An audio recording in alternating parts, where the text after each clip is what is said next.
는 지금 하나님의 그 거대한 구속 이야기를 창세기부터 계시록까지 지금 살펴보고 있습니다. 지금까지 신의 산하에 머물면서 하나님의 그 언약과 성막에 대해서 배우고 있습니다. 오늘은 성막 세 번째 시간입니다. 성막 요 자체에 대한 설교는 오늘 요것으로 마무리할까 합니다. 다음 주에는 이 성막에서 섬기는 대제사장의 그 복장에 대해서 말씀을 드리겠습니다. 그리고 언약을 깨뜨린 뒤에 다시 언약을 갱신하는 내용이 출애굽기 32장과 33장이 나옵니다. 이 내용을 또 한번 살펴보고, 그리고 언약 갱신 이후에 이제 하나님께서 일러준 대로 이스라엘이 성막을 다 만드는 과정이 34장부터 40장까지 펼쳐지고 드디어 성막이 완성이 됩니다. 이 부분을 또 한번 볼 겁니다.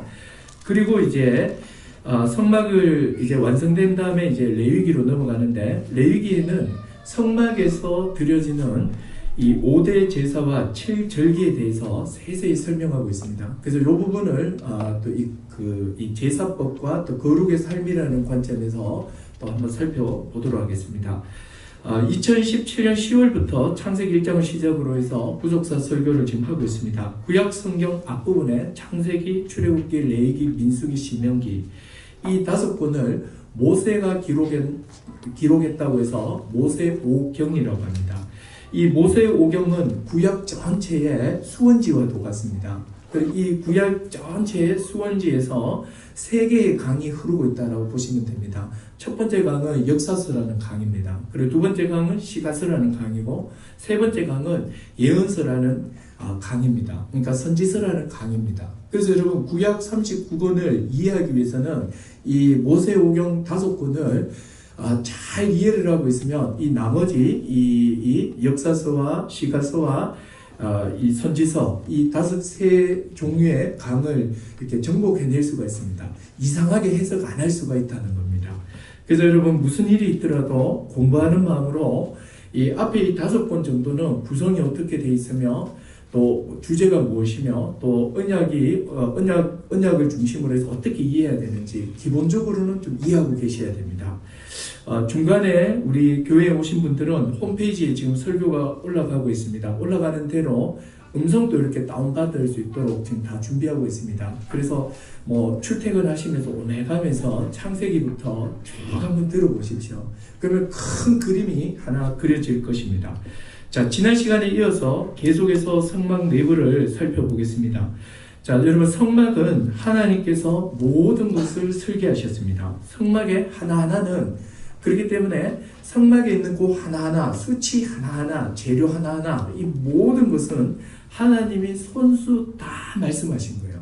그래서 여러분 이 성막은 이렇게 해석을 할 때는 절대적으로 하나님과 연관시켜서 해석을 해야 됩니다. 즉 하나님에 관한 계시로 이해해야 됩니다. 그리고 동시에 예수 그리스도 중심적으로 이 성막을 보셔야 됩니다.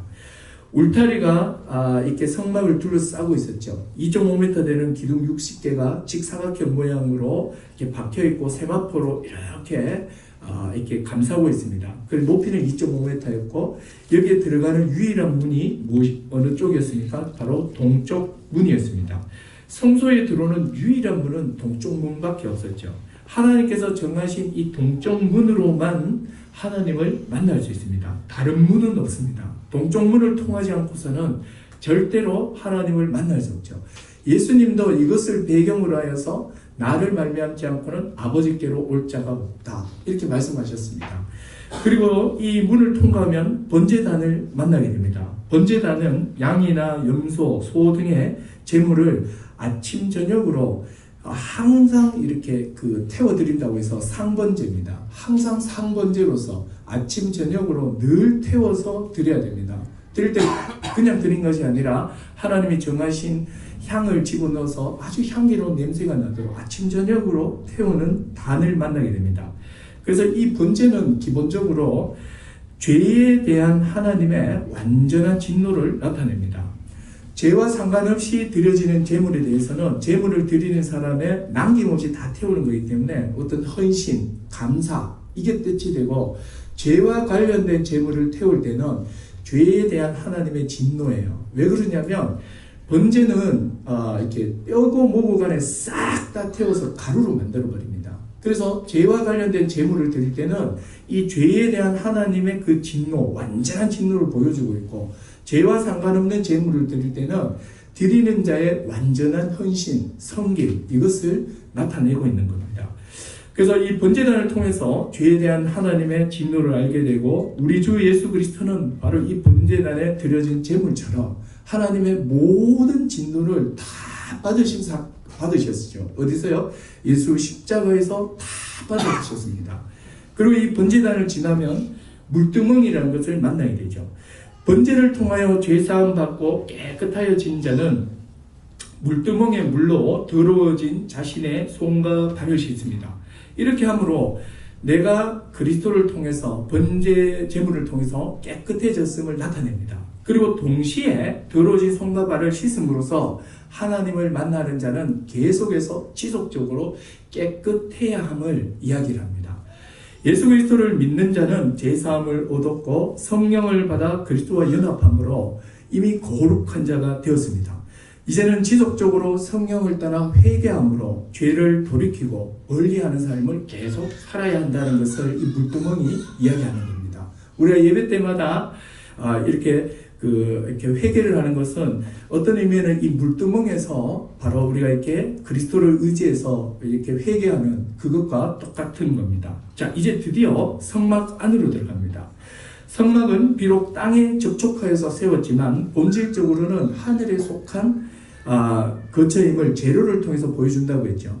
이 성막이 이렇게 있으면 여기 이 땅 하나 널빤지가 이쪽 20개 이렇게 여기에 5개, 뒤쪽에 8개, 앞쪽에 5개 이런 식으로 박혀 있습니다. 근데 이 조각목, 그러니까 아카시아 나무인데 이게 다 금박으로 다 싸져 있다고 그랬죠. 그래서 이 금으로 다 싸져 있고, 근데 특이한 게 뭐라고 그랬습니까? 이 널판지 아랫부분 이 양 모서리에 은박으로 이렇게 덮여져 쌓여 있습니다. 근데 뜰에 나가보시면은 기둥에 밑에 받침대는 노시였고 위에는 은이다 그랬죠. 그래서 이 재료로서 이 성막이 땅 위에 떠 있어서 하늘 위에 있는 것으로 표현되고 있다고 그랬습니다. 그러므로 하나님이 계시는 이 성소는 땅에 속한 것이 아니라 하늘 성소인 것을 재료를 통해서 지금 표현하고 있습니다. 자, 이 처소 딱 들어가면 북쪽에는 떡상이 있고 남쪽에는 금등잔이 서로 마주보고 있습니다. 근데 먼저 여기서 금등잔은 뭐라고 그랬습니까? 자, 금등잔은요 항상 불이 켜져 있어야 됩니다. 그러니까 지금 여러분들이 계속 생각하셔야 되는 게 뭐냐면, 뜰에 딱 들어가면 번제가 아침 저녁으로 항상 드려지죠. 상번제가 드려지죠. 그리고 물이, 깨끗한 물이 항상 있어야 돼요. 그리고 또 성소 안에 딱 들어가시면 금등잔이 있는데 등잔에 불을 꺼트리면 안 됩니다. 그리고 그 맞은편에 떡상이 있는데 떡이 아침 저녁으로 늘 새로운 떡으로, 아침마다 새로운 떡으로 늘 12덩이를 올려놔야 됩니다. 늘 바꿔야 되는 거예요. 그리고 또 그 앞에 중간에 보면 향이 있죠. 향도 늘 피워줘야 돼요. 항상요. 이 꺼트리면 안 됩니다. 자, 이 금등잔은 금등잔과 이 모든 걸 유지하는 것이 제사장의 일입니다. 성막이 세워져 있는 동안 등잔에 불이 꺼지면 큰일 납니다. 이 빛은 하나님의 영광을 표현하고 있습니다. 금등잔대 바로 넘어 하나님께서 앉아 계신 거죠. 보호자에 앉으신 하나님의 그 영광이 등잔불을 통해서 이렇게 막 이렇게 빛이 나는 거예요. 그러면은 이 금박으로 되어 있으니까 번쩍번쩍 빛나는 거예요. 이게 얼마나 빛이 찬란한지 모릅니다. 이것은 바로 보좌에 앉으신 하나님의 그 영광을 나타내고 드러내고 있다는 사실입니다. 이 빛은 우리 주 예수 그리스도의 영광의 빛이기도 합니다. 예수님은 자신을 빛이다 라고 말씀하실 때 요한복음에서 나는 빛이다, 떡이다 이렇게 다 이야기할 때는 성막의 이 내용을 가지고 와서 예수님 의도적으로 다 말씀하시는 겁니다. 나는 빛이다 라고 했을 때 바로 금등잔에 있는 그 하나님의 영광을 나타내는 빛입니다. 예수님은 세상의 빛이라고 하셨습니다. 어둠을 밝혀주는 영광의 빛입니다. 예수님 자신이 하나님의 모든 그 영광의 총체입니다. 그래서 빌립이 하나님을 보여달라고 했을 때 예수님이 뭐라고 했습니까? 나를 본 자는 아버지를 봤다라고 했습니다. 즉 예수님이 하나님의 그 모든 영광을 다 가지고 이 땅에 오신 거예요. 그래서 이 예수님은 바로 하나님의 그 영광을 나타내시는 분이십니다. 교회는 바로 이 복음이신 그리스도를 전파함으로 어두운 세상 가운데 빛을 비추는 곳이기도 합니다. 진리가 없이 헤매는 상태를 성경에서 어둠이라고 하는데, 그리스도 예수를 만날 때 그분의 진리의 빛이 그 어두운 가운데 쫙 비치면서 삶의 의미와 가치와 목적을 발견하게 돼요. 저는 많은 사람에게 들었습니다. 예수를 만나고 나의 방황이 끝났다. 나의 혼란이 끝났다. 내가 무엇을 위해서 살아야 되며, 내가 무엇을 위해서 돈을 벌어야 되고, 무엇을 위해서 내가 일을 해야 되는지 알게 됐다. 삶의 의미와 목적을 발견했다는 겁니다. 그리스도를 만난 사람들이 한결같이 어두운 가운데 빛을 봤다고 하는 거죠. 자, 이제 등잔대 맞은편에는 떡상이 있습니다. 떡상은 다중적 의미를 가지고 있다고 말씀드렸죠. 떡상의 원어적 의미는요, 얼굴 떡입니다. 즉, 얼굴은 하나님의 임재를 나타낸다 그랬죠. 그래서 이 떡은 첫 번째로는 하나님의 임재예요. 그리고 이 떡의 개수가 12덩이에요. 이것은 이스라엘 12지파를 의미합니다. 그리고 떡은 또 양식을 표현합니다. 자, 그러면 이게 이 세 가지를 합치면 뭐라고 그랬습니까? 하나님께서 이스라엘 백성 가운데 이렇게 거하시면서 다스리시면서 바로 하늘의 그 식탁을 이스라엘 백성을 향해서 이렇게 쫙 베풀어 준다는 거죠. 이게 무슨 이야기입니까? 그러니까 이 스토리를, 이 이야기를 스토리로 다 만드시면 돼요. 하나님의 보좌에 이렇게 앉아 계시죠. 이스라엘 가운데 거하시죠. 그리고 그분이 영광의 빛으로 그들을 다스립니다. 그들이 다스리는 그 다스림의 복된 모습이 뭐냐면 하늘의 식탁, 잔치, 풍성하다는 거예요. 그래서 이 떡은 이 바로 하나님께서 이스라엘을 복되게 다스리고 있는, 풍성하게 다스리고 있는 그런 모습을 나타낸과 동시에 또 그 나라의 왕이신 하나님께서 자기 백성을 먹이신다는 의미를 가지고 있습니다. 그리고 예수님은 여기에서 한 이미지를 더 가져와 버리시죠. 예수님께서 뭐라고 말씀하셨습니까? 내가 하늘의 떡이다, 이렇게 말합니다. 내가 하늘의 떡이다, 요 말을 언제 하시느냐면 요한복음에 보면 광야에서 지금 그 출애굽을 재현시키는 거예요. 광야에서 사람들에게 오병이어로 5,000명을 먹이십니다. 자, 지금 거의 출애굽을 딱 재현시키시는 거죠. 그리고는 사람들이 막 배부른 거죠. 12광줄이나 남았으니. 그때 예수님이 말씀하시죠. 나는 하늘의 떡이다, 이러는 거예요. 무슨 이야기입니까? 바로 내가 나의 백성을 먹이는 왕이며 또 내 자신이 내 백성들의 양식이라는 거예요. 이렇게 말하니까 사람들이 이 떡을 금방 먹었으니까 먹고 사는 이 떡만 생각한 거예요. 그 예수님이 뭐라고 말씀하셨습니까?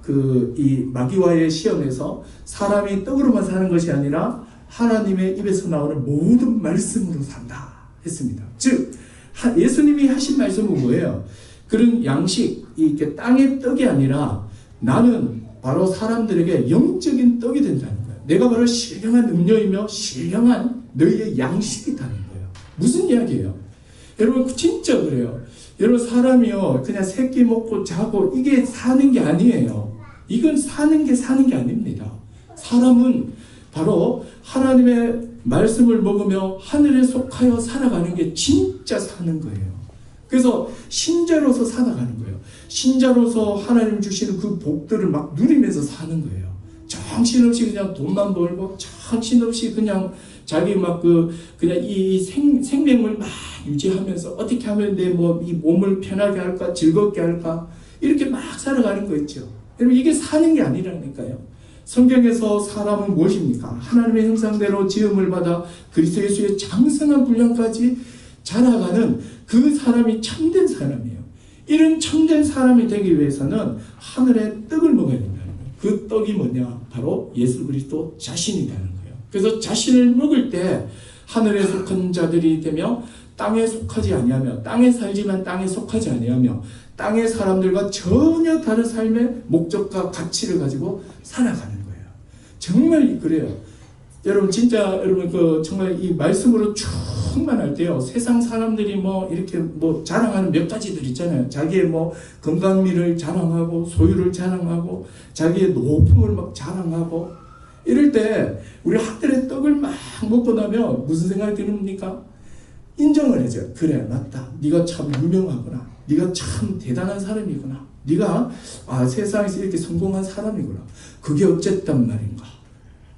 이런 마음이 확 올라와요. 그러면서 계속 그런 이야기를 하면 듣기가 싫어져요. 그래, 그게 어쨌단 말이야. 그게 너에게 무슨 의미를 준단 말이야. 그게 또 나에게 무슨 의미가 있단 말이야. 결국은 네가 그것을 통해서 네 영광을 위해서 산다는 거잖아. 나는 하나님의 영광을 위해서 살아가는 자다는 게 너무나도 확실하기 때문에 그런 사람들은 좀 속물처럼 보이며 이 대화가 안 돼요.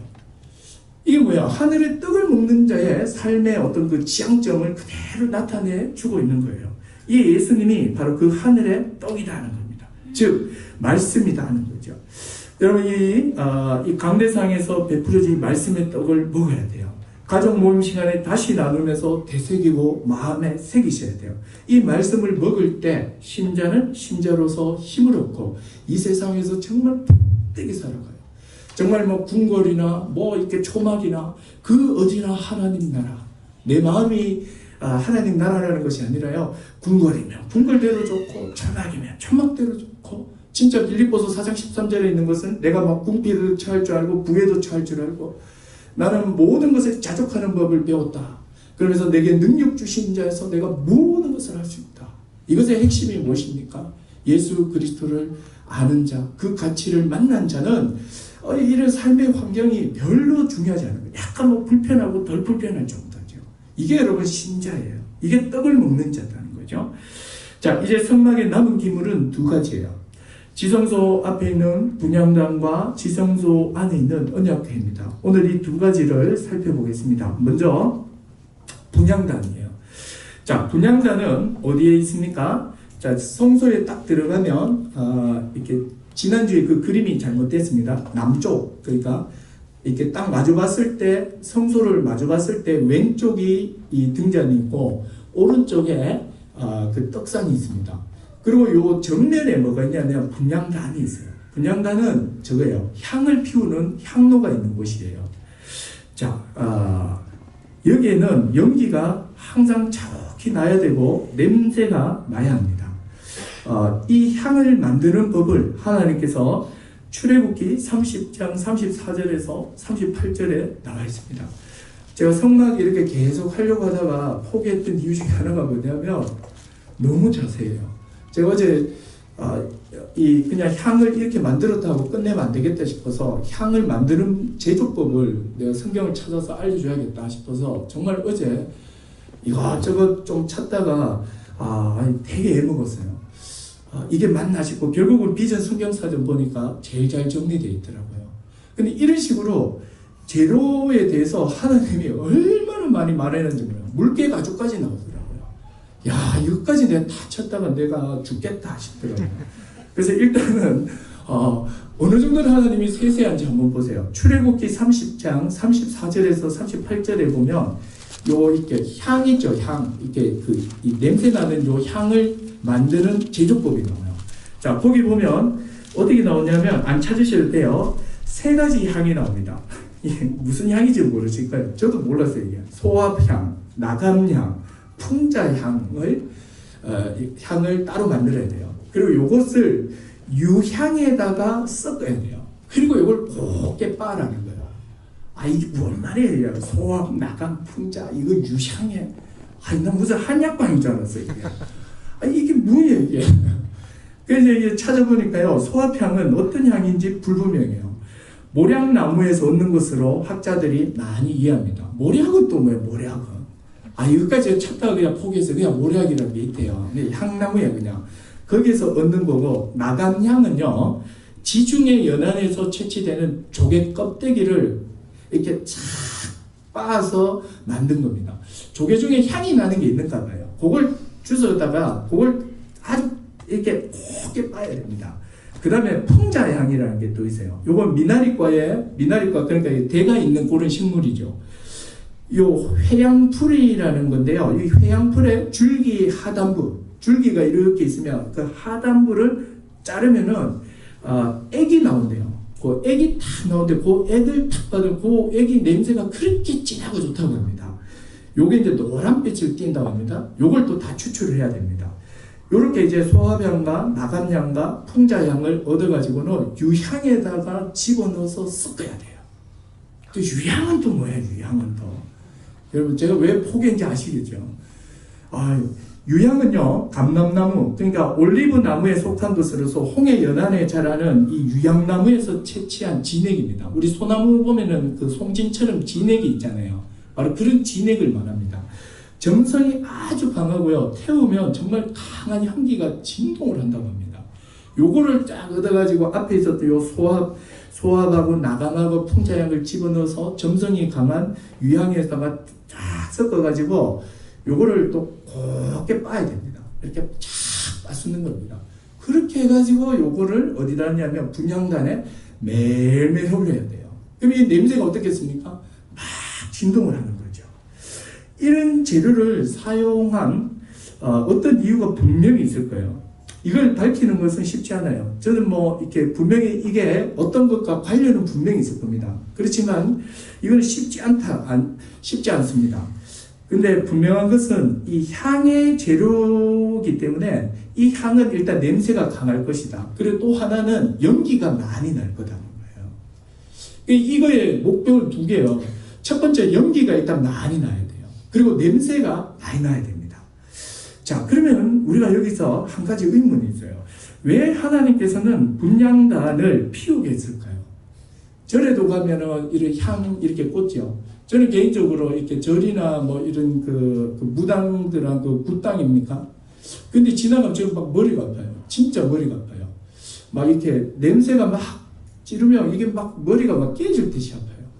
저는 개인적으로 해석하기를 제가 너무 이렇게 목사고 영적인 사람이라서 이게 특별히 더 아프다. 뭐 내 나름대로 이렇게 막 생각해요. 내 친구 목사님은 자기는 모텔로 가면 냄새가 난대요. 음란 냄새가 난대요. 그래가지고 저도 이제 거기 내 나름대로 막 생각해봤는데 어쨌든 막 머리가 아파요.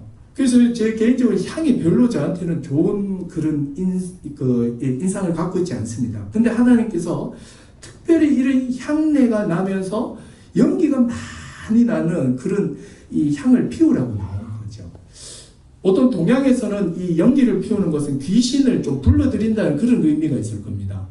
지금 이런 개념으로 보면 좀 이상하지 않아요? 하나님이 지금 어디 계시는지 잘 봐요. 성소에 딱 들어가면 여기에 휘장이 이렇게 있죠. 앞에는 그 케루브라는 에덴에 있었던 그 천사 세 개의 문양이 이렇게 있고, 그 뒤쪽에 언약궤가 있고, 거기에 하나님이 앉아 계신 거예요. 하나님이 여기 딱 앉아 계시고, 여기에 커튼이 딱 쳐져 있고, 커튼 앞에 향이 쫙 피어오르고 있는 거예요. 지금 하나님이 계신데, 왜 향을 해서 하나님을 불러드릴까요? 이렇게 하면 이해가 안 되는 거예요. 여러분, 이 동양에서의 어떤 그런 연기와 성경에서의 연기와는 완전히 다른 의미를 갖고 있습니다. 이 연기는요, 무엇을 상징하느냐 하면 구름을 상징합니다. 구름은요, 성경에서 하나님의 임재의 상징이에요. 하나님이 임재하신 곳에 항상 구름이 있습니다. 시내산에 하나님께서 임재하실 때 그 친히 시내산 꼭대기에 딱 내려왔을 때 빽빽한 구름이 완전히 이 시내산 꼭대기를 다 막아버렸어요. 볼 수 없었다고요. 구름은 거룩하신 하나님을 가리는 기능을 갖고 있는 거예요. 거룩하신 하나님이 구름이라는 이런 장애물을 통해서 범죄한 인간이 하나님을 직접 보지 못하도록 가리는 기능이에요. 구름을 뭐 타는 기능 아닙니다. 손오공이나 타는 거지. 성경에서의 구름은 타는 게 아니고 하나님의 그 거룩하신 하나님을 인간의 육안으로 보지 못하도록 커튼처럼 이렇게 감추는 기능입니다. 분향단의 위치가 지성소 바로 앞이죠. 사실 이 향단은 지성소 안에 있어야죠. 하나님이 지성소 안에 계시니까 향단이 구름으로서 이걸 쫙 가려야 된다고요. 근데 그렇게 하지 않고 하나님께서 지금 커튼 앞에다가 이 향을 피우게 하신 거죠. 자, 커튼을 통해서 한번 가려주고 있는 거예요. 그럼에도 불구하고 이 구름을 상징하는 향을 이렇게 피우게 하는 이유는 뭐겠습니까? 지금 여기에 누가 계시다는 거예요. 누가 계시다는 거죠? 바로 구름을 통해서 하나님을 가려야 되잖아요. 근데 이 구름이 원래는 이 커튼 안에 있어야 되는데 밖에 있죠. 그럼 이 기능은 사실 필요 없어요. 그럼에도 불구하고 향을 피우게 하신 거예요. 연기를 피우게 하신 거예요. 왜 그렇게 하셨습니까? 지금 이곳에 누가 계시다는 거예요. 하나님이 임재해 계시다. 그것을 나타내는 겁니다. 그래서 이스라엘 백성 제사장들은 이 향을 계속해서 피움을 통하여 이 휘장 뒤에 하나님이 지금 여기에 앉아 임재해 계시고 있다. 그러므로 들어가면 죽는다는 거예요. 못 들어가게 하는 거예요. 지금. 그래서 이 연기 나는 걸 보면서 지금 이곳에 하나님이 계시는구나. 그리고 또 하나님께서 의도적으로 이 향이 나중에 회막이 움직일 때 보면 이 회막에서 구름이 쫙 올라옵니다. 구름은 다 하나님의 임재예요. 구름이 없으면 큰일 나는 이야기죠. 구름이 서면 회막도 서고 이스라엘 진영도 서고 구름이 진행하면 얘들 진행하고 뭐 이런 식이었습니다. 자, 어쨌든 그런데 구름 가운데 임재해 계신 하나님을 누가 만날 수 있습니까? 아무도 못 만납니다. 가다가는 진짜 죽는다니까요. 직접 만날 수 있는 사람은 오직 1년에 한 차례 한 명밖에 없어요. 1년 중에 하루, 전 이스라엘 백성 중에 한 명만이 1년에 한 번, 한 명만이 하나님을 일정 시간 만날 수 있게 하셨습니다. 휘장 안으로 들어갈 수 있는 거죠. 이 사람이 바로 대제사장입니다. 1년에 한 차례밖에 못 들어갑니다. 근데 우리 주 예수 그리스도께서 십자가에 죽으심으로요, 십자가에 딱 죽는 날 어떤 일이 벌어지느냐 하면 마태복음 한번 가보십시오. 신약 성경 51페이지입니다. 마태복음 27장 50절과 51절입니다. 마태복음 신약 성경 51페이지에 한번 보시기 바랍니다. 예수님께서 십자가에 죽을 때 마태가 몇 가지 현상을 기록해 놨습니다. 그 중에서 성막에 그때도 성전이 있었잖아요. 성전에 일어난 현상입니다. 자, 같이 한번 읽어보겠습니다. 마태복음 27장 50절에서 51절입니다. 다 같이요. 시작. 예수께서 다시 크게 소리 지르시고 영원히 떠나시니라. 이에 성소 휘장이 위로부터 아래까지 찢어져 둘이 되고 땅이 진동하며 바위가 터지고 무덤들이 열리고 작은 성도의 몸이 많이 일어나더라. 예수님이 십자가에 딱 죽었을 때 몇 가지 일어나는 현상을 특이하게도 마태는요, 성전에 관심을 가지고 성전에 일어난 한 가지 현상을 지금 기록해 놓은 거예요. 뭡니까? 성소와 지성소 사이에 지성소에 못 들어가도록 쳐져 있는 그 휘장이 아래부터 위로가 아니라 위로부터 아래로 쫙 찢어지면서 두 개로 쫙 나눠졌다는 거예요. 여러분, 이게 지금 무슨 말입니까? 바로 예수 그리스도가 십자가에 죽으심으로 하나님과 우리를 만나게 하는 중보자가 되셨다는 거예요. 이제 누구든지 구름 가운데 계신 하나님을 예수님을 통해서 휘장을 찢어놨기 때문에 누구든지 그리스도를 통해서 이제 지성소에 1년에 한 번 대제사장만 만날 수 있었던 그 하나님을 이제 누구든지 만날 수 있는 길이 열렸다는 거예요. 예수님이 우리와 하나님을 이어주는 중보자가 되셨다는 거예요.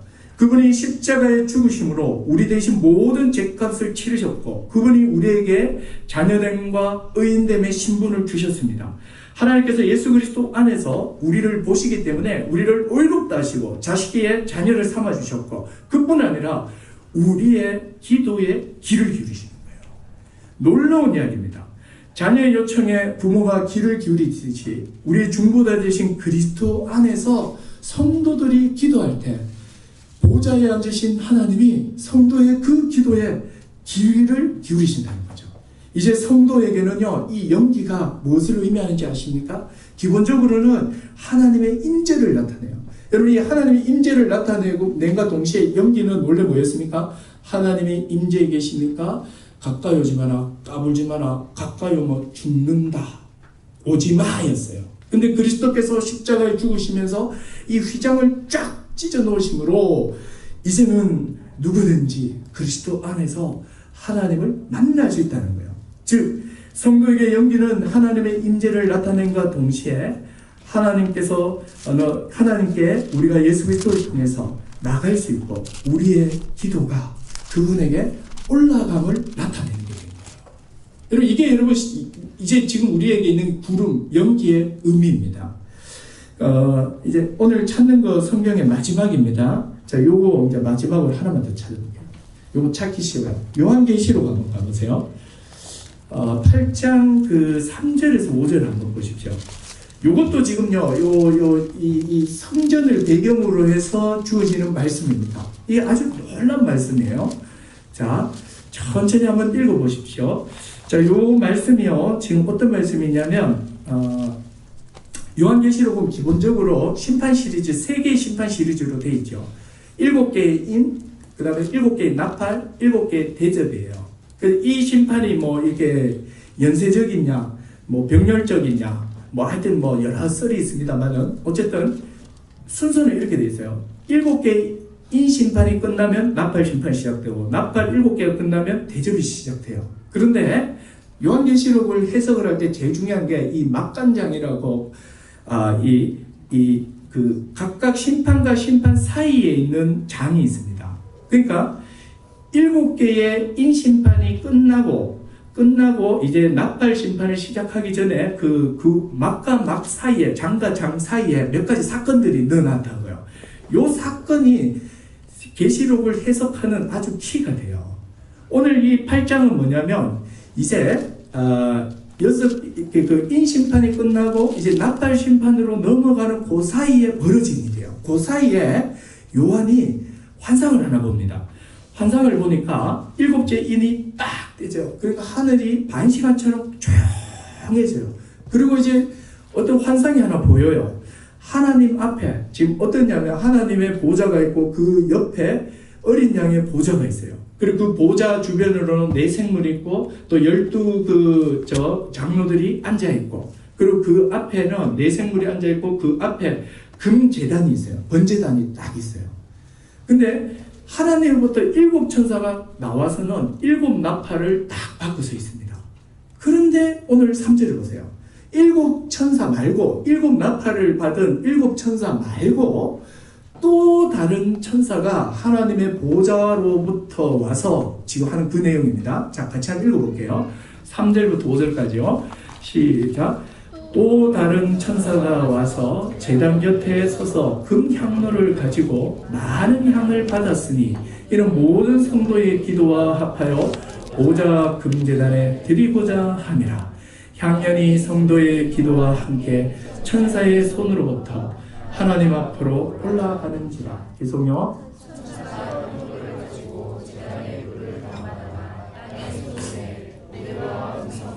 번개와 지진이 나더라. 이러고는 이제 나팔 소리가 빰빠밤 하면서 이렇게 쫙 나면서 이제 첫째 나팔, 둘째 나팔, 그러면 심판이 쫙 시작되는 거예요. 근데 여기서 여러분 한번 보세요.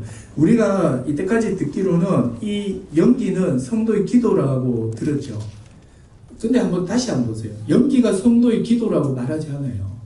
지금 7 천사 말고, 그러니까 나팔을 받은 7 천사 말고 또 다른 천사가 금향로를 들고 옵니다. 향로를 들고 오고 거기에 향을 이렇게 채워 넣습니다. 많은 향이 채워져 있습니다. 그리고는 금 제단 앞에 뭐가 있다고 했습니까? 그 불씨가 있었죠. 그 불씨로서 당겨서 이 연기가 확 나는 거예요. 근데 이 향을 들고 어디로 가는지를 잘 보세요. 3절에 보니까 모든 성도의 기도와 합하여 보좌 금제단에 드리고자 합니다. 무슨 이야기입니까? 제단 앞에 지금 여기서 말하는 성도들은 이 땅에 있는 성도들을 말해요. 성도들이 여기서 막 기도할 거 아니에요. 기도를 막 하고 있고, 그리고 하늘에서는 그 제단이 있는데 그 제단에서 이 금향로를 받은 천사가 이 제단에다가 이 향을 놔서 이 제단에서 연기가 확 나게 하는 거예요. 그래서 지금 이 연기가 따로 있고 또 뭐가 따로 있습니까? 기도가 따로 있는 거예요.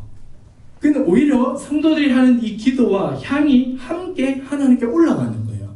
그렇기 때문에 향이 기도다 이렇게 말하면 안 돼요. 이것은 무엇을 의미합니까? 여러분 기도는 소리가 들립니까? 기도는 모습이 있나요 없나요? 기도는 안 보여요. 성도의 기도가 이게 향기 나는 연기와 함께 하나님 앞에 이렇게 쭉 피어오르는 거예요. 하나님이 앞에 계시고 여기 제단이 있으면 그 제단에 연기가 쫙 올라오고 성도들의 기도가 쫙 올라오는 거예요. 근데 이 연기와 기도가 어우러져서 하나님 앞에 올라온다는 거예요. 지금 이걸 지금 말하고 있는 겁니다. 무슨 이야기입니까? 성도의 기도는 눈에 보이지 않아요. 우리가 여기서 하는 기도들은 소리입니다. 눈에 보이지 않습니다. 이 기도가 공간으로 울려 퍼지고 사라져 버리는 거죠. 그래서 이 기도가 도대체 하나님 앞에 갔는지 어디 갔는지, 그러다 보니까 우리가 기도 생활을 중단하는 제일 큰 이유 중에 하나는 뭐냐면 하나님이 내 기도를 안 듣는 것 같단 말이에요. 안 보이니까요. 기도하면 다 퍼져나가 보니까요. 그러므로 여러분 이걸 지금 뭘 나타내고 있습니까? 이 눈에 보이지 않는 이 기도가 연기를 통해서, 지금 성도의 기도가 연기를 통해서 하나님 앞에 상달되고 있다는 것을 연기가 표현해주고 있는 거예요. 지금 무슨 말인지 이해되시죠? 지금 이 연기를 피우는 이유는 이 연기 자체가 기도라는 말이 아니라 보이지 않는 땅에서 복음 때문에 고통받는 성도들의 그 고통의 그 기도가 눈에 안 보인단 말이에요. 이 기도가 연기와 함께 하나님께 올라감을 통해서 보이는 연기가 성도들의 기도가 하나님 앞에 상달되고 있는 것, 올라가고 있음을 나타내주는 표현 수단이에요. 그래서 우리가 이걸 딱 보면 무슨 생각을 하게 됩니까? 하나님께서 우리의 기도를 받고 계시구나, 듣고 계시구나, 이것을 보게 되는 거예요. 여러분, 성도의 기도는요, 중보자 되시는 그리스도를 통해서 반드시 하나님께 상달됨을 이 연기를 통해서 보여주고 있는 거예요. 여러분, 그래서 여러분들이 막 기도할 때, 성령 안에서 기도할 때 이걸 떠올리세요. 정말 이 내 기도가 연기처럼 하나님 앞에 쫙 올라가고 있는 것을 상상하고 그림을 그리시다는 거예요.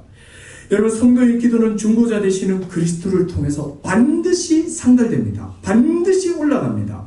그래서 성도의 기도는 능력이 있습니다. 왜 능력이 있나요? 우리의 기도를 들으시는 분이 바로 우주 만물을 지으시고 섭리하시는 전능하신 하나님이시기 때문이에요. 그래서 우리가 기도하는 거예요. 내 기도가 바로 그 전능하신 하나님께 지금 상달되고 들려지고 있는 거죠. 이것만 해도 기도할 이유는 충분한 거예요. 복음성가 중에 이런 게 있죠. 기도할 수 있는데 왜 염려합니까? 기도할 수 있는데 왜 실망합니까? 기도할 수 있는데 왜 방황합니까? 이런 가사가 있어요. 기도할 수 있는데 왜 염려하며 근심하며 걱정하며 방황하며 왜 절망합니까? 당신이 기도하는 그 기도가 누구에게 상달되고 있는지를 안다면 염려할 수 있냐는 거예요. 절망할 수 있냐는 거예요. 성도의 기도는 능력이 있어요. 왜 능력이 있습니까? 바로 전능하신 하나님께 상달되고 있기 때문이에요. 그래서 여러분, 기도 생활을 하셔야 돼요. 기도하셔야 돼요. 하나님이 성도의 기도를 반드시 들어주십니다. 이번에 시화가 점점 건강 찾아가는 모습을 보면서요, 저는 이 성도의 기도가 향연이 돼서 하나님께 막 올라가고 있구나, 이걸 봅니다. 하루가 다르게 살이 찌고 건강해지는 모습을 보면서 성도들의 그 기도가 정말 향연으로 표현되어서 하나님께 막 올라갔던 거예요.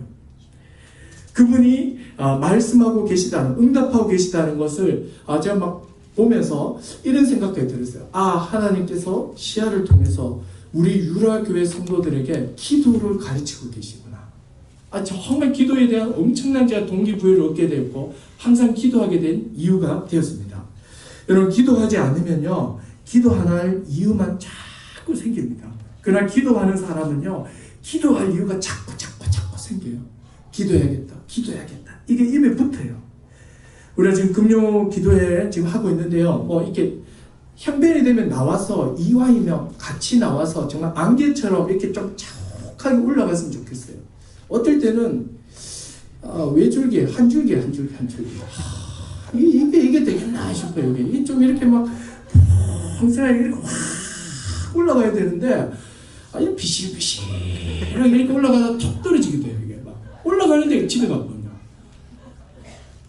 정말 저는요, 여기 와서 이렇게 막 다 함께 한 마음 한 뜻이 돼서 이렇게 막 구름 같은 그런 거 있죠. 막 커다란 그런 구름 같은 기도로 쫙 이렇게 올라가는 그런 기도에 됐으면 좋겠어요. 기도에 정말 향연이 됐으면 좋겠어요. 자, 이제 드디어 지성소에 들어갑시다.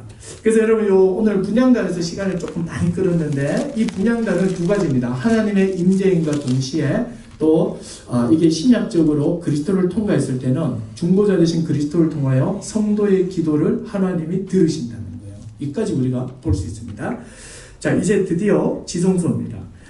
지성소에는 무엇이 있다고 합니까? 자, 오늘의 하이라이트입니다. 오늘 이 지성소에 있는 걸 완전히 여러분들이 다 이해하셔야 됩니다.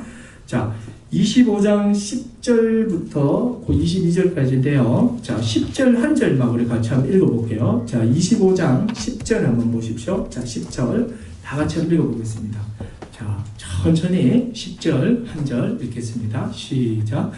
그들은 조각목으로 궤를 짜되 길이는 2규빗 반, 너비는 1규빗 반, 높이는 1규빗 반이 되겠고, 예.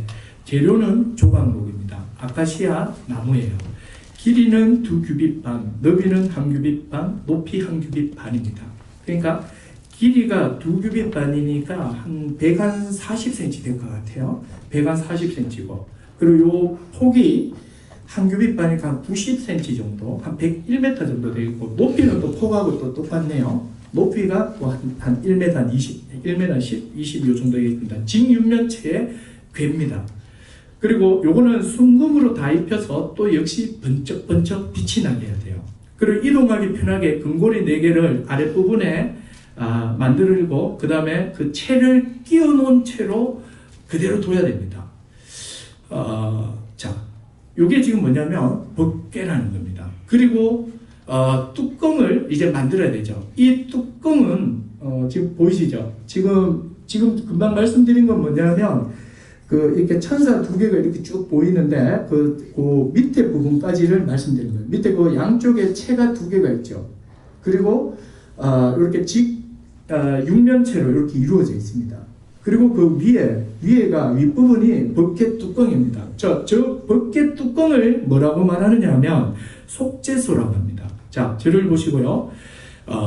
이 화면에 있는 거 여러분 기억하시고 이 궤 안에 무엇을 집어넣느냐 하면 21절을 한번 보세요. 21절에. 자, 21절 같이 한번 읽어볼게요. 시작. 속죄소를 궤 위에 얹고 내가 내게 줄 증거판을 이 궤 속에 넣어라. 이렇게 나온 거죠. 자, 요 밑에 이제 요 상자 속에 저 뚜껑을 덮어야 돼요.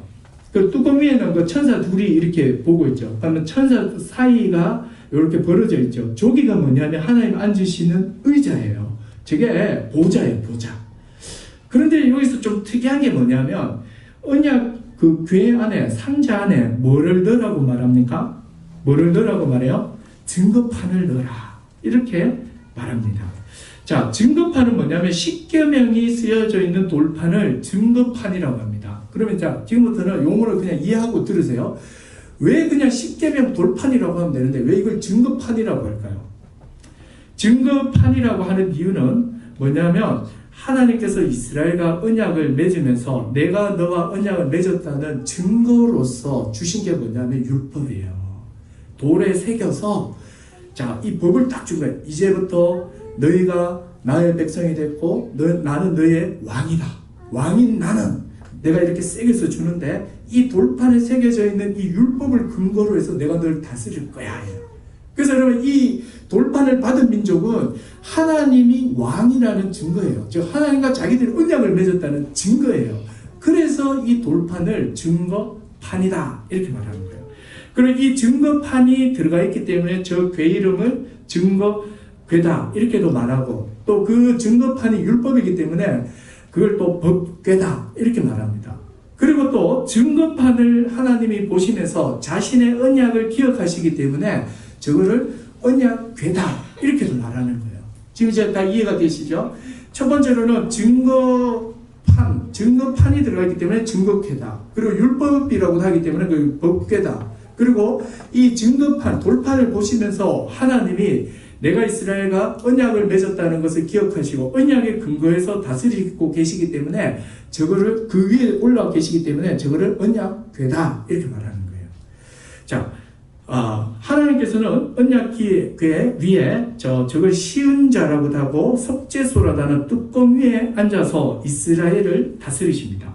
하나님께서는 법궤 안에 있는 증거판을 통해서 이스라엘이 언약 백성인 것을 기억하시고 그 율법에 따라서 저들을 다스리고 계신 것입니다.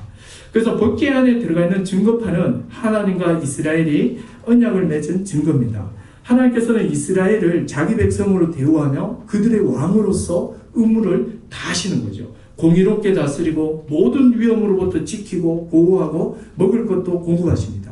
이스라엘 백성들은 저 언약궤 안에 든 증거판을 통해서 자신들이 하나님의 백성이라는 것을 확인하면서 하나님의 다스림을 받아 살아야 되는 거예요. 자, 그러면 여러분, 이게 오늘날 이게 어떻게 바뀌는 걸까요? 이건 찾지 않고 제가 말씀드리겠습니다. 에베소서 1장 13절에 보십시오. 제가 읽어드리겠습니다. 에베소서 1장 13절에요. 그 안에서 너희도 진리의 말씀 곧 너희의 구원의 복음을 듣고 그 안에서 또한 믿어 약속의 성령으로 인침을 받았다. 약속의 성령으로 인침을 받았대요. 여러분, 이스라엘 백성이요, 저 언약궤 안에 든 증거판을 통해서 내가 하나님의 백성이라는 그런 증거를 확인했잖아요. 그럼 오늘날 우리는 저는 증거판이 없단 말이에요. 그럼 우리가 하나님의 백성, 새언약 백성이라는 증거가 어디 있냐는 거예요. 그 증거를 사도 바울은 뭐라고 말하냐면 에베소서 1장 13절에서 그 안에서 예수 그리스도 안에서 너희도 진리의 말씀 곧 구원의 복음을 듣고 예수님 안에서 예수 그리스도를 믿음으로 약속에 하나님이 주시겠다고 했던 그 약속의 성령을 받아서 성령이 너희의 인침이 됐다. 이렇게 말해요. 무슨 말입니까? 우리가 하나님 백성 됐다는 이게 확증이 우리 안에 계신 성령이 확증하고 계신다는 거예요. 성령으로 우리를 도장을 꽉 찍었다는 거예요.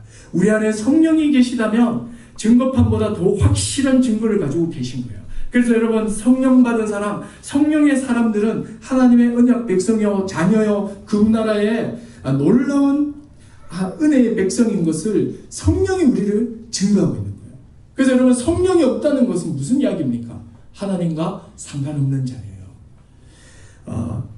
우리 안에 성령이 하나님의 새 언약 백성인 것을 증거합니다.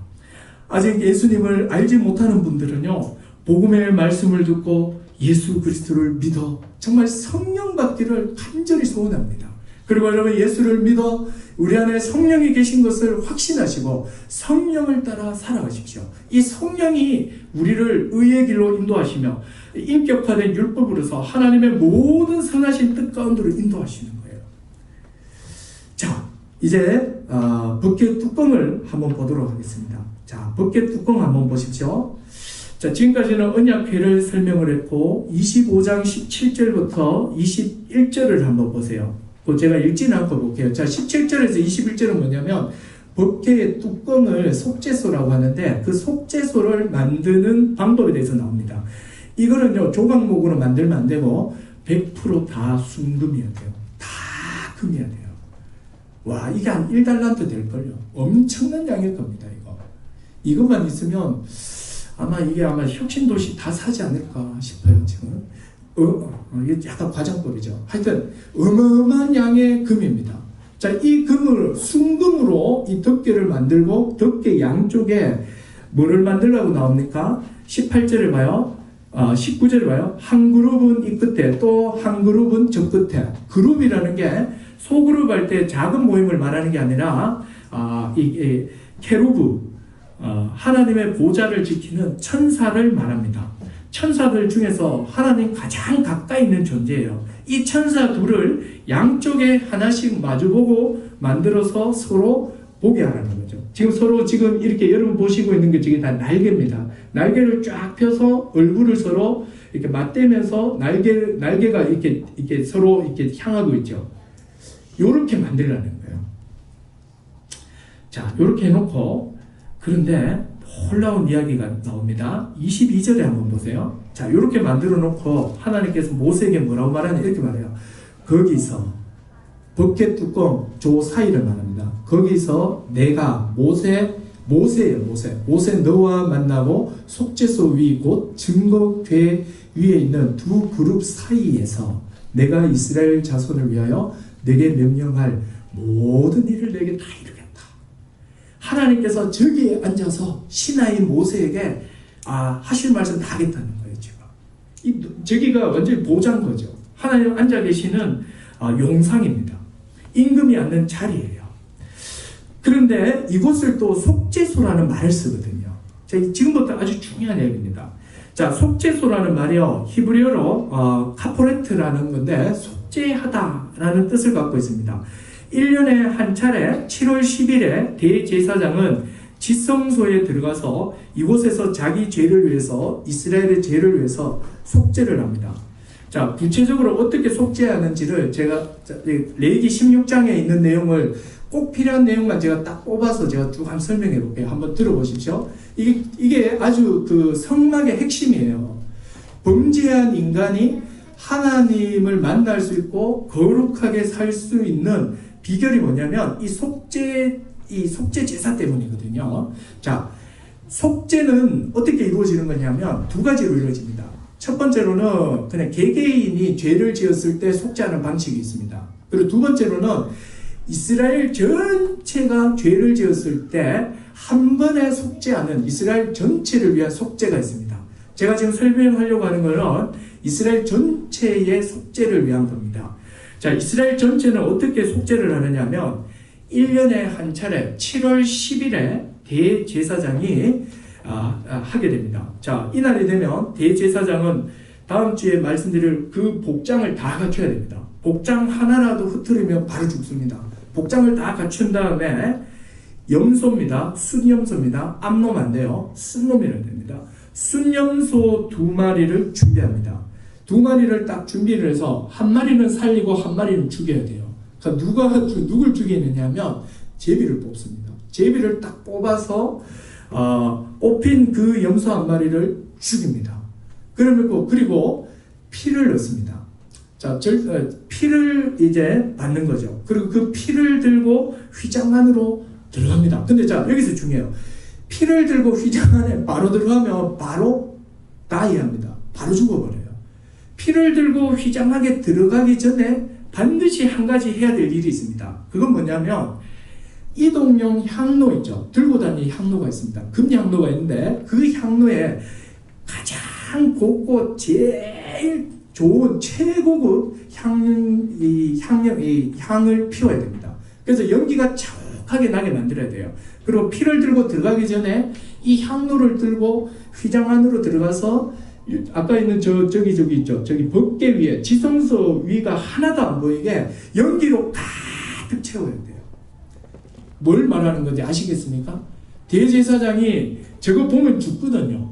그렇기 때문에 저기 앉아 계신 하나님을 연기로서 구름으로서 다 가리는 거야. 싹 다 가려버립니다.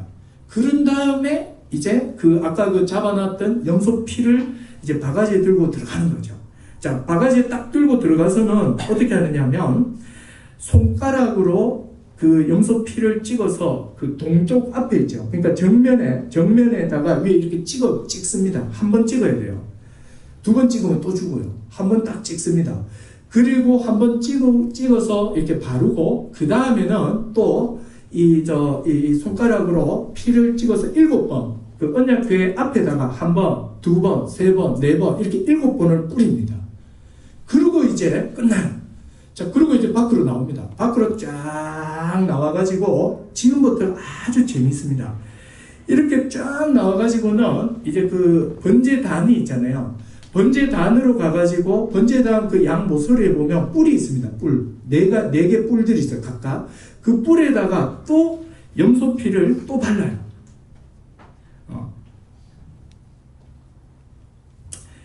염소피를 이렇게 막 바르는 겁니다.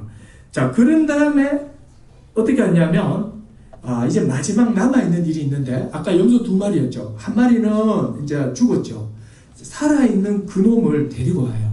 딱 데리고 와가지고는 염소 머리 위에다가 이 피가 막 묻어 있겠죠, 그죠? 피 묻은 그 손으로, 두 손으로 이렇게 해서 염소 이 대가리라고 하죠. 짐승은 이 염소 대가리 위에다가 딱 올려요. 이렇게 딱 안수를 하고 이때부터 재밌습니다. 그동안 여기서 핵심은 뭐냐면 염소가 회막으로 찾아오면 큰일 나요. 절대 못 찾아야 돼요. 그래서 아주 깊은 곳에 가서 내버리게 되는 겁니다. 이때 이 염소를 아사셀 염소라고 합니다. 자, 여러분 이렇게 하는 이유는요, 뭘까요? 지금 속죄소에서 염소의 피를 보고 이스라엘의 모든 죄값을 염소에게서 하나님이 찾아버리신 거예요. 그래서 내가 이제 너희 1년 동안 지금 모든 죄를 내가 이 속죄 제물을 통해서 내가 다 받았다. 이렇게 이렇게 선언하신 거예요. 그리고 또 여기서 하나님의 아주 그 세심함이 하나 있는 거죠. 뭐죠? 그래, 이렇게 했는데 그 개중에는 못 믿는단 말이야. 에이, 염소 한 마리하고 어떻게 이스라엘 백성 전체 죄와 이게 막 돼. 못 믿는 사람들이 있는 거예요. 그래도 예전에 지었던 그 한 죄는 아닐 거예요. 딴 죄는 다 돼도 그 죄는 하나님이 용서 안 했을 거예요. 옆에 사람의 죄는 돼도 내 죄는 아닐 거야. 이러면서 이 죄 용서에 대해서 사람들이 좀 이렇게 반신반의할 거예요. 그래서 하나님께서 이렇게 해결된 죄에 대해서 하나님께서 어떻게 처리하셨는지를 보여주는 게 아사셀이에요. 그래서 이스라엘의 모든 죄를 막 이야기하게 해놓고는 그 염소가 이스라엘의 모든 죄를 지고 이스라엘이 죄 지었던 그 회막의 그 장소에서 다 떠나버렸다. 이렇게 떠나서 광야 깊은 곳에 있다가 혼자 죽어버린 거예요. 이게 무슨 이야기예요? 내가 다시는 이스라엘의 죄를 기억하지 않는다는 거예요. 잊었다. 이렇게 말하는 거예요. 염소 피를 통해서 이스라엘의 모든 죄를 덮었으며 내가 용서했다는 거예요. 1년 동안 지은 너희의 모든 죄값을 내가 다 찾았다. 이제 너희는 다 죄의 사함을 받았다. 이것을 1년 단위로 계속 반복하고 계신 겁니다. 근데 여러분 놀라운 것은요, 사도 바울이 로마서 3장 25절에서 이런 표현을 씁니다. 우리가 로마서 신약 성경에는 이 성막하고 연결이 잘 안 되지만요, 원어를 보면 딱 연결이 돼요. 3장 25절에 이렇게 말해요. 하나님이 이 예수를 화목 제물로 세웠다. 이렇게 나와요. 화목 제물이요, 헬라어로 힐라스테리온이에요. 이 힐라스테리온은요, 히브리어 속죄소를 뜻하는 카포레트, 아까 했던 그게 카포레트거든요. 이 버켓 뚜껑을 카포레트라고 합니다. 카포레트를 헬라어로 번역한 게 뭐냐면 헬라스테리온이에요. 지금 뭘 이야기한 거예요? 예수님이 뭐가 됐다는 거예요? 속죄소가 됐다. 이렇게 말하는 거예요. 그런데 속죄소라는 말을 쓰지, 이렇게 속죄소로, 이렇게 힐라스테리온은 단순히 그 속죄소라는 장소적 의미보다는 좀 더 적극적 의미를 내포해요. 예수님이 속죄소에서 흘린, 속죄소에 피를 흘리심으로 우리 죄를 속하신 분이다. 이것을 의미해요. 속죄를 행하는 자를 의미한다는 거죠. 결국 짐승의 이 피는요, 예수 그리스도의 보배로운 피를 예표합니다. 예수님이 오시기 전 구약 이스라엘은 속죄제를 통해서 한시적으로 죄를 사함받았고 반복적으로 매년 동물의 피를 드렸습니다. 이제 예수 그리스도께서 십자가에 죽으셨는데 죽으신 이 사건은 바로 속죄 제물로서 피를 흘린 사건이라는 거예요. 그래서 하나님께서 예수 그리스도가 십자가에서 죽으시며 피를 쫙 뿌리는 것을 보면서 마치 대제사장이 피를 그 언약궤에 뿌리는 것처럼 딱 뿌릴 때에 이스라엘의 모든 죄를 덮어버리셨잖아요. 그것처럼 그리스도가 십자가에 죽으셨을 때 모든 자기 백성의 죄를, 과거와 현재와 미래의 모든 죄를 다 덮어버리신 거예요. 지금 현재에 있는 백성들, 또 미래에 나타나게 될 그 백성들, 2000년 뒤에 여기에 앉아있을 여러분들의 모든 죄까지 다 포함해서 덮어버리신 거예요. 이게 뭐냐면 바로 화목 제물이라는 겁니다. 하나님께서 이렇게 죄사함을 허락해 주셨습니다. 이 죄에 대해서는 하나님이 다시는 기억하지 않으며 완전히 용서했습니다. 우리는 아사셀 염소를 통해서 보여주셨습니다. 완전한 용서, 완전한 해결이 예수 그리스도 안에서 이루어진 거예요. 히브리서에 보면 이런 내용으로 가득 채웠습니다. 정말 이 십자가 복음이 놀랍지 않습니까? 오늘도 지금도 여전히 예수 십자가 복음의 이 능력에 대해서 이게 완전한 이 속죄에 대해서 확신하지 못하면서 죄와 죄책감에 살아가는 많은 성도들이 있습니다. 여러분, 우리의 힘으로 죄 문제가 해결되지 않기 때문에 하나님께서 예수 그리스도를 속죄 제물로 삼아 주신 거예요. 그분의 피가 뿌려지는 순간 모든 죄를 덮어버리신 거예요. 동이 서에서 먼 것처럼 우리의 모든 죄악을 멀게 했었으며 아사셀 염소를 통해서 보여준 것처럼 우리의 죄를 다 떠나가게 하셨고 기억하지 않는다 이렇게 말씀하시는 거죠. 얼마나 놀랐습니까? 죄가 그렇다고 우리가 이게 우리 안에 있는 이 죄가 제거됐다는 게 아니에요. 여전히 우리는 죄성이 있고 죄의 유혹에 넘어지고 짜파지기도 해요. 그렇지만 죄에 대한 형벌, 죄에 대한 진노, 이것은 이미 그리스도께서 다 해결해 버리신 거예요. 그래서 우리가 하나님 앞에 죄사함 얻은 자로 이렇게 서 있는 겁니다. 그래서 우리는 형벌이 없는 거예요. 죄의 결과는 남아있으나 죄의 형벌은 없습니다. 이 놀라운 은혜예요. 이제 말씀을 정리하겠습니다. 오늘 한번 보세요. 여러분, 사실 성막의 모든 게 예수 그리스도를 나타내죠. 동쪽 문도 예수 그리스도이시며 또 물두멍도 번제단도 등잔불도 떡도 다 예수 그리스도예요. 저 먹게조차도 예수 그리스도예요. 예수 그리스도를 온 성막을 통해서 하나님이 다 말씀하고 있는 거예요. 온통 예수예요. 그리스도를 붙잡으셔야 돼요. 이 예수 그리스도가 처음부터 끝까지입니다. 우리는 그리스도로 태어났고 그리스도로 살고 우리가 죽어도 그리스도를 붙듦으로 하나님 앞에서 의롭다함을 얻어 하나님 나라에 온전히 가게 되는 거예요. 그리스도 없이는 설명되는 게 하나도 없어요. 예수 그리스도가 다 합니다. 그래서 사도 바울은 이걸 알았기 때문에 내가 죽어도 주를 위해서 죽고 살아도 주를 위해서 살며 내가 사나 죽으나 주의 것이다. 그리스도께 완전히 사로잡힌 자예요. 그리스도 말고 여러분 그리스도 말고 그리스도보다 더 높아진 아니면 그리스도가 비등한 그 모든 것은 다 우상이며 다 비본질이에요. 자식이 돈이 소유가 높음이 그리스도와 비등하거나 그리스도보다 더 높아져 있다면 나는 그리스도를 붙잡지 않는 거예요. 여러분 내 주 예수 그리스도를 알아가는 것이 최고의 지식이며 이것이 최고의 복이에요. 그리스도 이외에 세상이 주는 그 작은 영광들은 태양과 반딧불이라고 있습니다. 여러분 그 반딧불에 환호하지 마세요. 태양이신 그리스도를 본 자, 태양이신 그리스도를 붙잡는 자는 이 가장 큰 걸 이미 얻은 자들이에요. 그래서 여러분 한평생 정말 예수 더 알기 원합니다.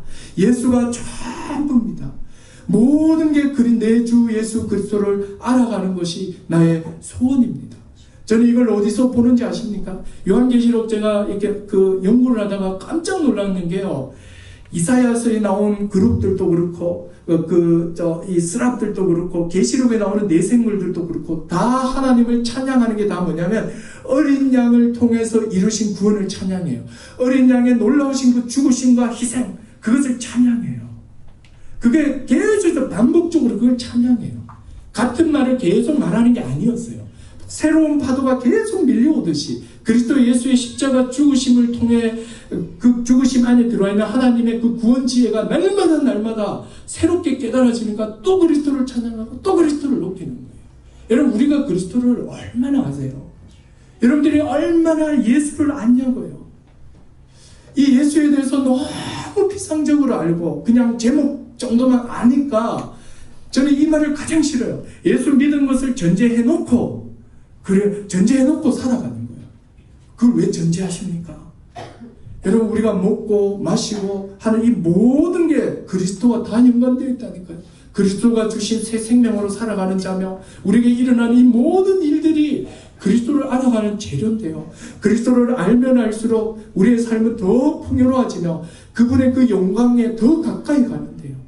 근데 왜 예수를 우리는 다 아는 것처럼 전제해버리고 예수는 온데간데 없고 그 자리에 자식이 자리 잡고 먹고 사는 게 자리 잡고 자신의 미래가 자리 잡고 여러분 예수 없는 자들처럼 제발 염려하거나 불안해하지 마세요. 예수 그리스도 안에 그분이 생명이요 그분이 모든 것이라고 그랬잖아요. 여러분, 우리는 죽어도 그리스도 안에 있기 때문에 우리는 죽음이 두렵지 않는 거잖아요. 근데 왜 죽음 앞에 또 건강, 또 뭐 자식, 하여튼 온갖 것도, 아니, 너무 골치 아픈 게 많아요. 여러분, 마귀의 전략은요, 예수님과 대적하게 하는 게 전략이 아니에요. 예수님 다음으로 좋아하는 걸 많이 만드는 게 마귀의 전략 아니에요. 여러분은 삶 가운데 그리스도가 이렇게 우뚝, 아주 커다란 산처럼 우뚝 서 있지 않다면, 다른 많은 산들이 있어서 이 그리스도의 이 봉우리가 보이지 않는다면, 나는 지금 우상숭배의 길로 가고 있고 세상의 길로 가고 있고 그리스도와 상관없는 삶으로 점점 빠져드는 거예요. 그리스도의 이 봉우리가 우뚝 서게 하세요. 그리스도 아래에서 아무것도 아닌 게 되게 만드시라고요. 그리스도가 우리의 최고봉이 되게 하셔야 돼요. 이게 여러분 신자예요. 이게 여러분 복된 삶입니다. 목사인 저도 이 그리스도를 알아가고 그리스도가 나의 최고봉이 되고 이것이 나의 소망이며 소원이어야 되고, 성도인 여러분은 더 말할 것도 없습니다. 저는 오늘 하나님께서 성막을 통해서 그토록 이야기하고 싶은 게 뭐겠습니까? 결국은 예수 그리스도입니다. 여러분들이 그리스도를 알아가는데 정말로 힘을 다하시기를 주님의 이름으로 부탁을 드립니다. 기도하겠습니다. 여러분, 이 시간에 간절히 한번 기도하십시다. 시간이 좀 많이 갔지만요, 여러분 기도하셔야 돼요. 여러분, 예수밖에 없습니다. 그리스도를 소유하면 다 소유한 거예요. 그리스도를 우리는 만났고 그리스도에 이른 자들이에요. 그리스도가 나의 최고봉이 되어야 돼요. 그리스도보다 더 높은 것은 있을 수는 없습니다. 우리 주 예수 그리스도, 그분이 나의 모든 것이며 나의 인생의 최고봉이 되어야 합니다. 여러분, 시간 같이 간절히 기도하십시다. 예수 그리스도를 알아가고 그리스도가 나의 최고봉이 되기를 원합니다. 우리 이 시간 같이 한번 기도하며 나가시겠습니다. 기도합니다.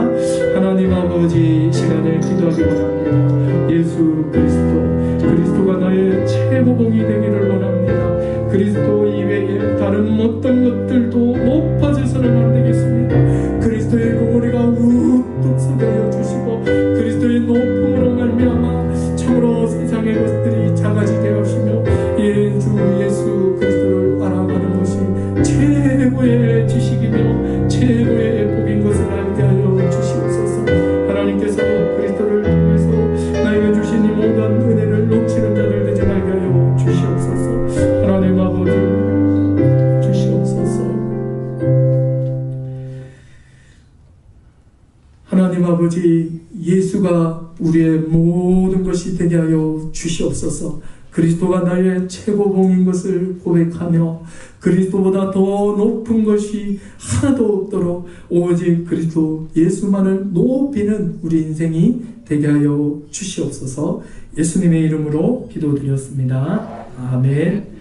찬송가 93장입니다.